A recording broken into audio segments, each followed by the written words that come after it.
and menfolk. Women and gents. You're people of culture and true common sense. You know what you know and you like what you like. Like singing a song or riding a bike. We like that stuff too. It's the greatest. You bet. And topping the list, Romeo and Juliet. It's Shakespeare's great classic. We can't get enough, but make no mistake. Writing that stuff is tough. So, the play is still great, but we need not repeat it. But you need to be Albert Einstein just to read it. Now don't get us wrong. We love William Shakespeare. But in this new century, he's not very clear. So we've shortened the play, changed the names, and made it rhyme. No more of that point, please. We don't think you mind. Today, here we are to present The Seussification of Romeo and Juliet by Romeo. Verona's the place from where our play is picked. Two families lived there, and man were they ticked. Their ancient grudge match happened before the story, and rekindled hatred made their feud more gory. Straight from the loins of those mentioned above hopped Kid 1 and Kid 2, and they fell in love. Kid 1 and Kid 2 each later took their life as a result of their parental strife. Their families to fighting and feuding were fettered, but somehow the death of the kids made it better. The families are pals now, and they all go on hikes, mud wrestle, play lawn darts, and pedal their bikes. In this corner here we have Gregory. From the house of Capitulet, he was born Angori, and representing the house of Lord Monotone. Balthazar, a baritone. Odd. Do you have a quarrel? No, I don't yet under this simple quarrel. I serve Lord Monotone, as you must know, and Monotones have on the baritone. And oh, nothing's more possible. What could be better? Nothing except you picked the wrong letter. Capitulates all have an X on their tummy, and if you don't, you're probably a dummy. A giant brawl started, you wouldn't believe it. Enter the prince, royal and wise. He's had about all he can take from these guys. A crusader for peace, he stops the fight. And everyone listens, because they know he's right. He pauses and makes the most eloquent speech. Will you jerks knock it off? I've been trying to sleep. Show me a mistress that is passing fair, where I may read who passed that passing fair. She is too fair, too wisely too fair. It must be unfair to be passed for fair. Because fairs, they don't care who's passing them rarely. Even the fair will pass rarely but barely. My love is fair, stripped bare and cooked rare. But fair keepeth steals my bliss, so I despair. That was Romeo, kid number 1. But as we can see, he's not having much fun. My love is fair, stripped bare and cooked rare. But fair keepeth steals my bliss, so I despair.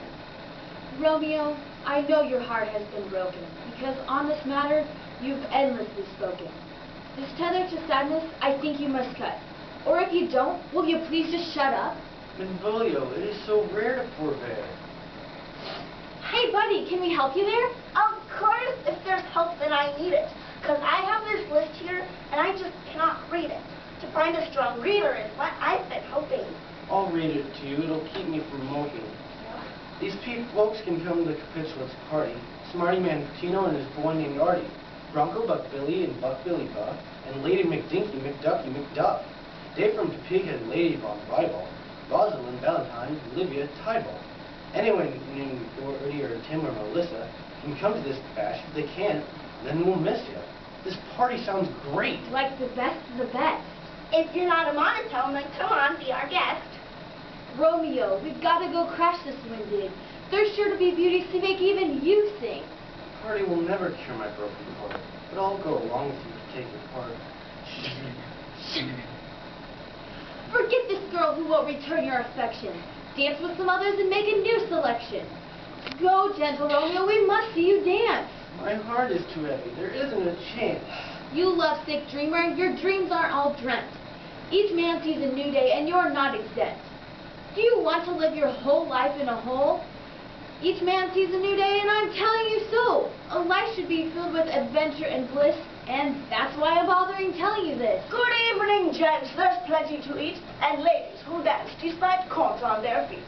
Corn-footed feet are the best feet for dancing. If I were a youngster, you bet I'd be prancing. Hi, Hachi Mama. Good. Whoo. Hubba, hubba. That girl is a baby if my name is Dumb Bubba. Please don't think I'm bored, but I think you're hot. I can't see his face. It's was it or not? I have 12,062 mission and 60 hormones and all of them. Want you to kiss me? Hey, you're kind of cute, okay? He Letzering, Ladovine, Snizzle Broadwest. Wow, hey, you're right. That is good tasting gum. Your mother would like a few words with you, honey. Who is her mom, if I may be so bold? Quickly, please tell me before I get old. Her dad is the host who bought that food you ate. Her mother is no other than Lady Capitulate. Juliet is her name, and she is the fairest. But don't get ideas. She's married Paris. She's a capitulate? What rotten luck! Needless to say, Romy's heartache was done. He met a new girl, and she had good gum. All of the guests from the banquet had parted. But Romeo, he was just getting started. How can I leave her when she holds my heart? My importantest blood-pumping chest body part. Coming back to this place may seem capricious, but I just can't help myself. She's gorgio-licious. Testing 1, 2, 3. Is this thing on? Check, check. She speaks to herself through her self-speaking horn. Nothing is more useful to speak private stuff to. It makes it all louder so others can know too. Romeo, baby, oh, buff. Wherefore art thou? I just can't get enough. Forsake your name or else I'll forsake mine. But if I forsake mine, there's a $10 fine. Oh, Juliet, you're a pearl of a great price. You're like 2 pearls, only much, much more nice. You might be like 3 pearls, shiny and rare, but 4 pearls? I might be pushing it there. Romeo, baby, oh, is that you? Yes, it is I, Romeo, that is true.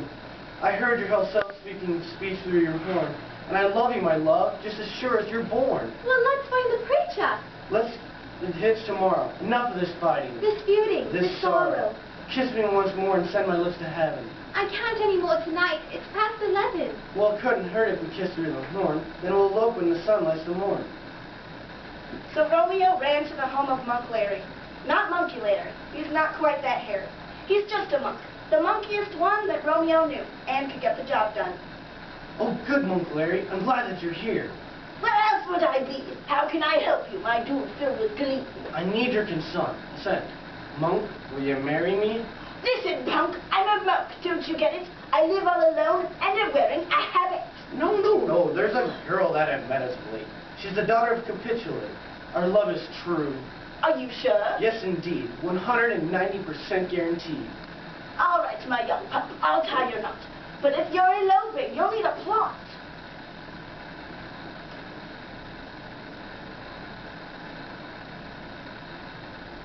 Romeo never came home last night.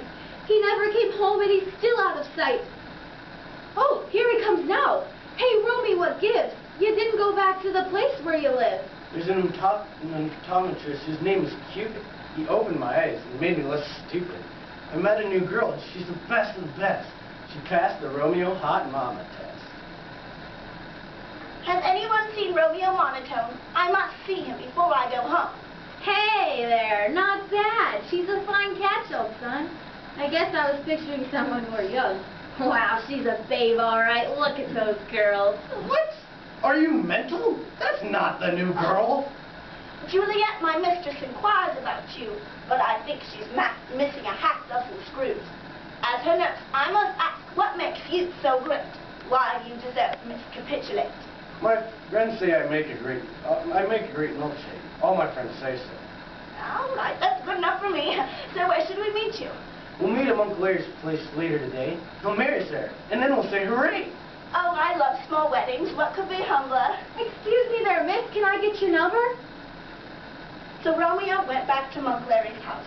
Not a creature was stirring, not even... A mouse! I'm sorry we are so late in getting here. I had to use a candle spray on my hair. So don't light a match. No, I won't, I vow. So where is the monk? Ah, for crying out loud. I'll go find him. I think I know where. He'll be back in a jiffy, so don't despair. I couldn't find Juliet anywhere. Hey, this chick looks good. How about we marry her? This is the girl, you knucklehead monk. Oh, settle down, Tiger. I don't need this punk. Both of you, make sure your rings are switched. Yes, Kiss the bride. I pronounce you hitched. Romeo and Jay were now happily married. They both yelled, hooray, and off they scurried. But not always happy in this neighborhood. Mercutio and Tybalt were up to no good. Hey, you guys, quit fighting. Because that's just as bad as putting chameleons on top of... Ow! I spoon. Mercutio! Romeo! Friend, are you dying? No, I'm feeling fine. And I'm lying! The stuck on balloon's really a pain. Oh, with my own balloon I am slain. What in the world? Crap! How'd this happen? You caught me off guard. I was too busy yapping. Oh. Romeo, run or you're a sitting duck. On fortune's food and a plaything of luck. Romeo had to skip town now, or else the prince might find out and put him on the shelf. We see here young Juliet as she thinks and thinks. Gentle Uncle Larry, I need some assistance. My wedding's tomorrow despite my resistance. To Romeo you'll recall I'm now wed, but they'd have me wed Paris. Not if you're dead. Listen, I've got a plan, but it takes guts. You must eat 2 of these death-faking nuts. How will Romeo know I'm not really grown? I'll send him an email and tell him our joke. In your tomb, when the last thread has been trod, Romeo will sneak in and collect your bond. I'll take these nuts when evening has come. And I'll send an email to Romeo.com. The monk sent his email with details attached, but Romeo missed it because his PC crashed. He never learned that Juliet was faking disaster. Shucks, now I can't play double-stage blaster. Romeo, wake up and hear what I say. Juliet's dead and her funeral's today. Are you kidding me? No, How did she die? nobody knows. It must have been her broken heart that went crack. I'll kiss her once more. I must now go back. Then I'll consume this authentic death cracker. Juliet, honey, to get here I ran. I tripped on a gravestone and fell on my can. I came here to give you just one more kiss. And then when I'm done, I'm gonna eat this. It isn't fair that I live when you're dead. So I'm gonna trade my life for death instead. Here comes the kiss, so pucker up, sister. Yippee-yahoo! You're still a great kisser. That was phase 1. Now here comes phase 2. I'll eat this cracker, then I'll be dead too. Now, there's a reason that Romeo's life isn't halting, because we switched his death cracker with a plain saltine. Juliet woke up from her death-like slumber, and overjoyed, Romeo did a backflip dance number. Now, you must know that it shouldn't be tried. To interpret William Shakespeare's Seussification. Leave that to the artists. They've had the right schooling. They are the pros. And they know what they're doing. Well, we hope you've enjoyed this tragic lament. Because we've all enjoyed it 100%. 100%.